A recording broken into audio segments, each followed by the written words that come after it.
October 18th. First time out yesterday, I got him further along through the muck, but he was still in it when I left him. I was tired. Jack was sequestered with his objects. The police were about, searching the area. The vicar was out too, offering exhortations to the searchers.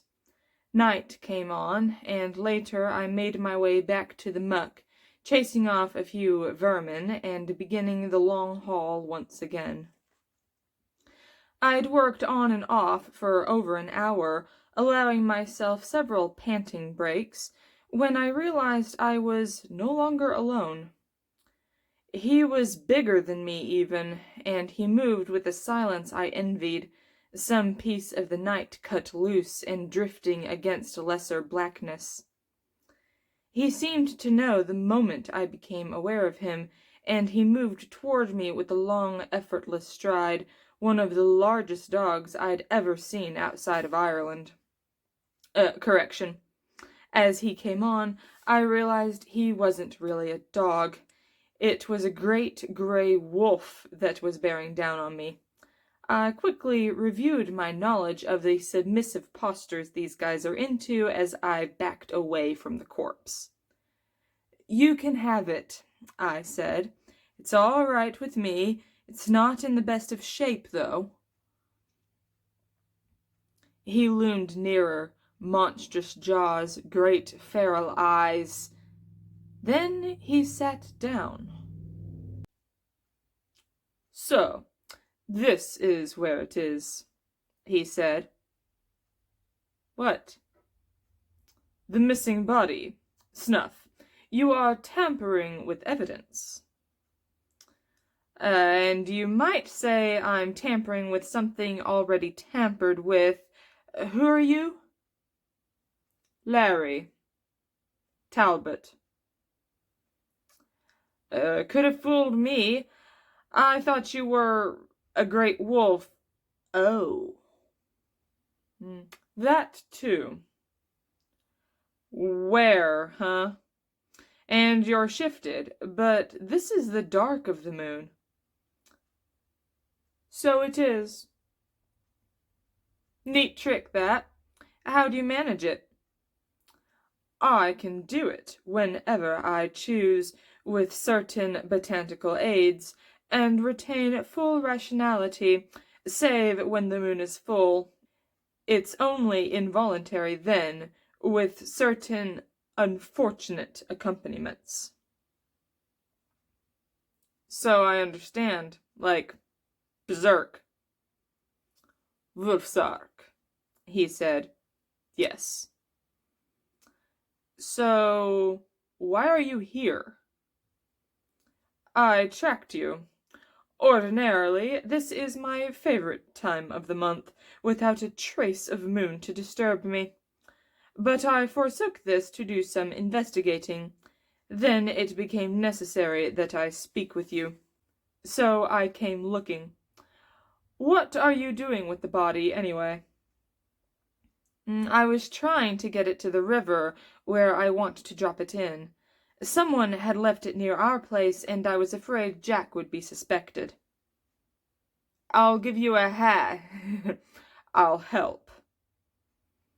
With that, he seized it by a shoulder and began walking backwards. No bracing himself and tugging the way I'd had to manage it. He just kept walking, picking up speed even. I didn't see any way I could help. I'd just slow him down if I grabbed hold anywhere. I trotted along beside and watched. An hour or so later, we stood on the river bank and watched the current bear the corpse away. "I can't tell you how happy this makes me," I said. "You just did," he said. "Let's head back." We returned, but when he reached my place, he kept going.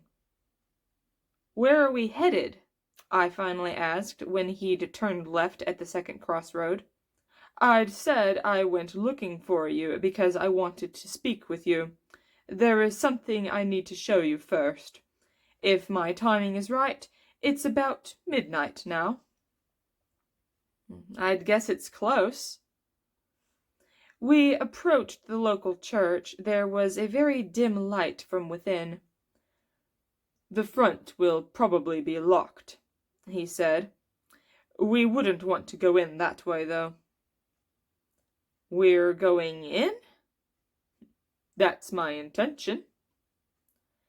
Have you been in it before? Yes, I know my way around.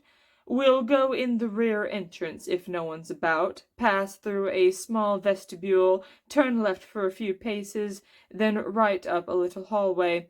We can get into the vestry from there if it's clear. And then? If we position ourselves properly, we get a view. Of what? I'm curious myself. Let's find out. We made our way around to the back of the building and listened. Determining that there was no one near on the other side, Larry rose up onto his hind legs, seeming far more graceful in that position than I could be, but then he'd had a lot more practice. He seized the doorknob between his forepaws, squeezed, twisted, and pulled slowly. It opened, and we entered. He closed the door just as quietly behind us. We followed the route he had described, and, coming into the vestry, we were able to position ourselves to obtain the view he had referred to. There was a service in progress. Only a few people, one woman, the rest of the men, were present, occupying the front pews. The vicar stood before the altar, which I noted to be draped in black, and was reading to his congregation. He squinted through his square spectacles, as the flickering light was not very good, all of it coming from only a few black candles. Larry pointed out that the cross was upside down, but I'd already noticed this myself. "Do you know what this means?" he asked softly. "Religious distress signal?" I said. "Listen to what he's saying." So I did. "Nyarlathotep," he read, "cometh leaping down the mountains, skipping upon the hills. He is like a many-legged goat, and he standeth behind our wall. He looketh forth at the windows, shewing himself through the lattice, horned in glory. Nyarlathotep spake, and he said, Rise up, my dark one, and come away. For lo, the winter is nigh, and the cold rains fall. The flowers have died upon the earth, and the singing of birds is done. The turtle lies slain, the fig tree withers, as do the grapes. Arise, my dark one, and come away."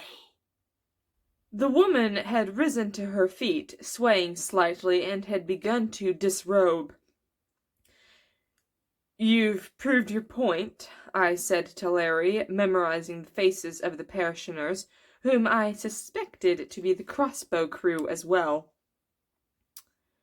"Then let us take a hint and come away," he said. I followed him from the vestry, and we let ourselves out the way we had come in. We made our way slowly back to the crossroads.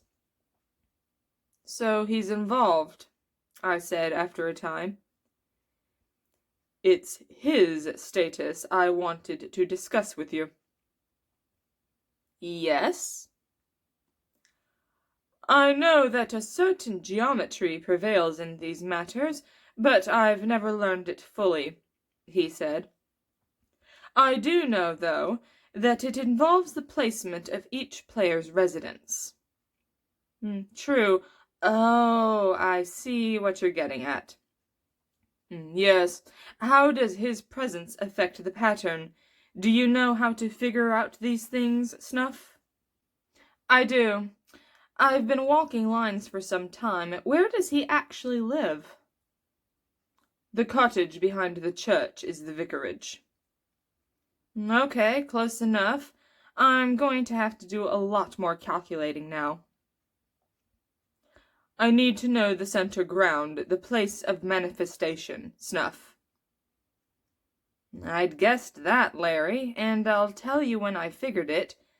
Mind telling me your plans? I've a feeling they're special. Sorry. That makes you part of my problem then, you know. How so? If I don't know what you're up to, I don't know whether to count you as a player, whether or not to include your place in the diagram. I see. He halted there at the crossroads.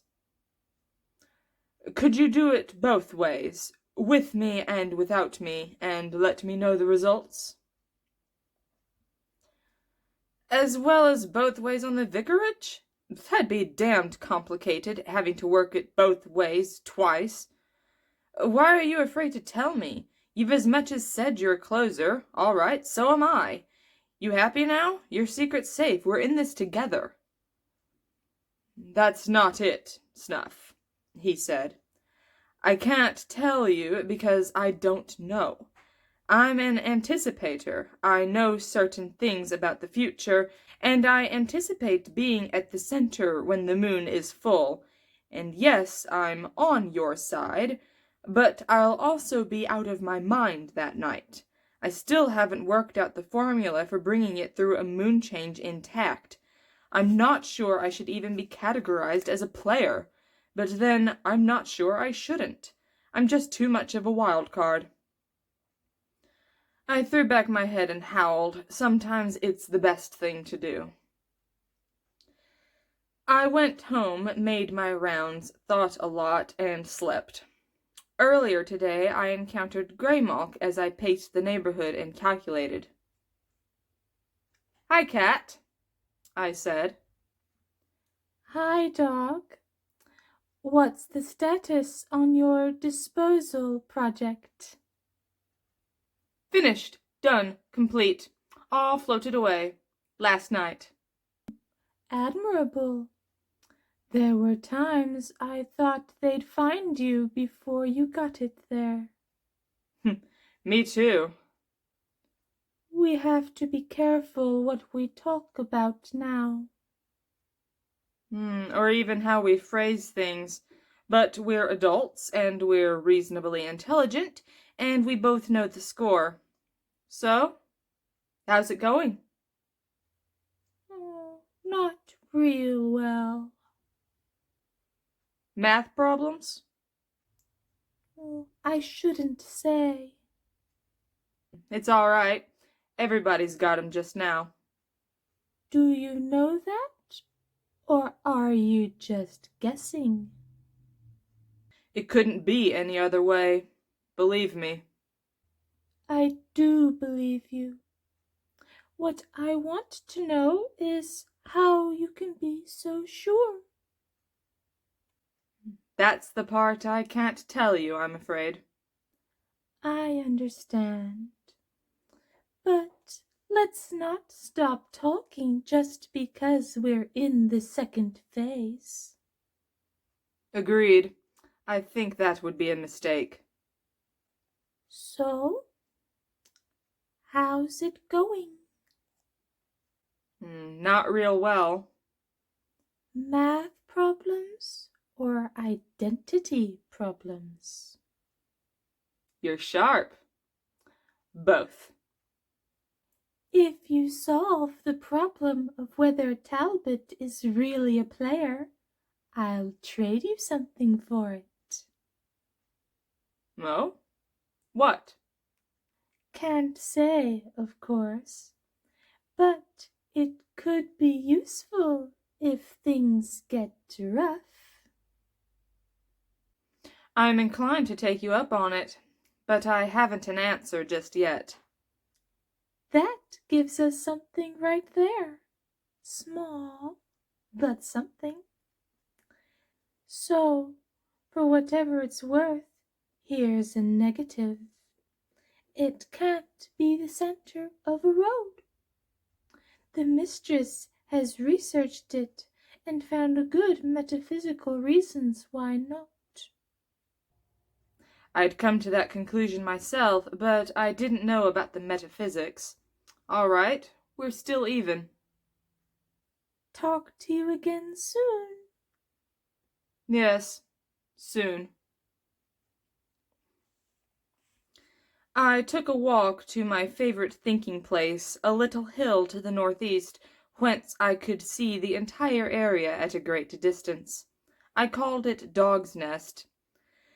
I mounted the height of one of the big blocks of stone that lay there, and was afforded a view of the township. Identities. If neither Talbot nor the vicar were technically involved, I'd a good candidate for the center, and if only Larry were involved, it still held. Though I was leery of the Count, it would still have to be checked out. But the vicar was also a wild card. If he were to be counted, but not Larry, an equally good candidate for the center came into existence, one I had even visited recently. If he and Larry were to be counted as players, though, a third possible site of manifestation was created. To the southeast, I hadn't quite figured where yet. I moved in a big circle about the hilltop, pissing on stone after stone as I'd calculated, partly to keep track of the lines, partly in frustration. Then I had it, and marked it in my mind. If they both played, then a big old manse about which I knew nothing was the third candidate for the locale. Excitement leaped in my breast like a puppy, enthusiastic and more than a little naive. A bit of consecration was all that was necessary to strengthen the probability of its choice. I'd have to check this out. I realized then that I needed the help of a cat. I went looking for Greymalk again, but she was nowhere about. Cats are never around when you really need one. There was still time, though.